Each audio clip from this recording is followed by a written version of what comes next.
સૌથી મોટો સવાલ, જો સરકારી જમીન હોય તેમાં કોઈનું ગેરકાયદેસર મકાન હોય તો તે તોડવું જોઈએ કે ન તોડવું જોઈએ? એ પછી સામાન્ય માણસને પણ એ નિયમ લાગુ પડે અને કલેક્ટર હોય, વડાપ્રધાન હોય તેને પણ આ જ નિયમ લાગુ પડે, તેમાં કોઈનું ના ચાલે. આમ છતાં જો ઉચ્ચ પાર્ટીના ઉચ્ચ હોદ્દા પર બિરાજમાન વ્યક્તિ ભૂમાફિયાના ગેરકાયદેસર મકાનને બચાવવા મેદાને પડે તો સમજી લેવાનું કે આપણે ત્યાં કેવું તંત્ર ચાલી રહ્યું છે. હવે આ વાત છે થાનગઢની, કે જ્યાં સરકારી જમીન પર ભૂમાફિયાએ સદંતર એક મોટો બંગલો બાંધી દીધો. આમ છતાં અત્યાર સુધીમાં તંત્ર દ્વારા કોઈ કામગીરી નથી કરાઈ.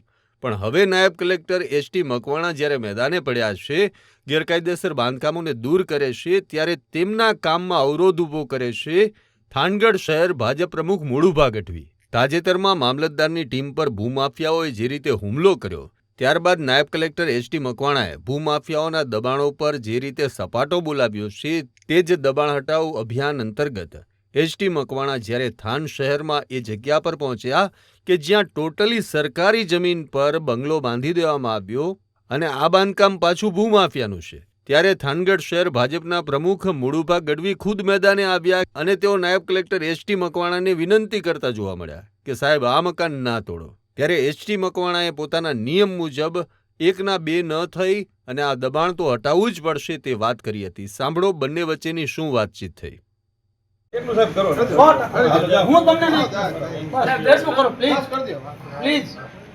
હવે 7 મણ 10 મણ ફરક નહીં અત્યારે સાહેબ અત્યારે જે છે અત્યારે પ્લીઝ હું તમને કહું છું સાહેબ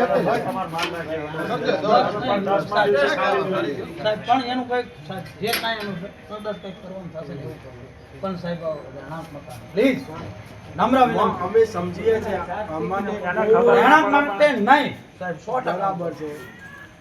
રહેણાંક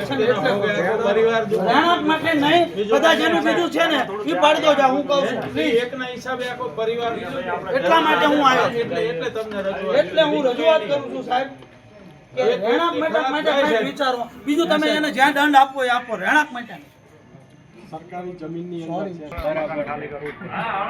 આ ભાઈ સાહેબ ખેતી જ કરે છે, એમાં લાગે વળગે નહીં આપણે એમના ખેતી જ કરે છે એટલે તો એના માટે કઈ સાહેબ હવે કીધું છે હવે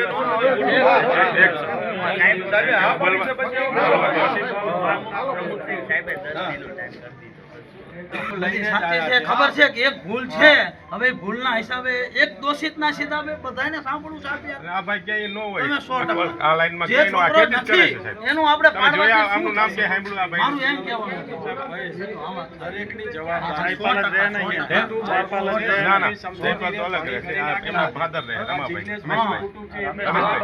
હા એ રમેશભાઈ એકબીજા બોલતા નથી સાહેબ. એને ખેતી જ કરે છે, એને આ લાઈનને લાગે વળગે કાંઈ નહીં. શાંતિ રાખો. એવી કોઈ પરિસ્થિતિ હોય તો મને રજૂઆત એટલે હું સાહેબ કહું છું લેખિતમાં આપી દેજો. હું આપીશ સાહેબ, હું આપીશ વિચારણા કરીશું. હું આપીશ તમારો ખૂબ ખૂબ આભાર. વિચારણા કરીશું બરાબર. જે પરિસ્થિતિ એવી હોય ખૂબ ખૂબ તમારો આભાર સાહેબ. હું આભાર હું આપીશ એની હું ફાઇલ આપીશ એના વતી હું આવીશ. ઠીક છે બરોબર. વિચારણા આગળ. થેન્ક યુ ખૂબ ખૂબ તમારો આભાર.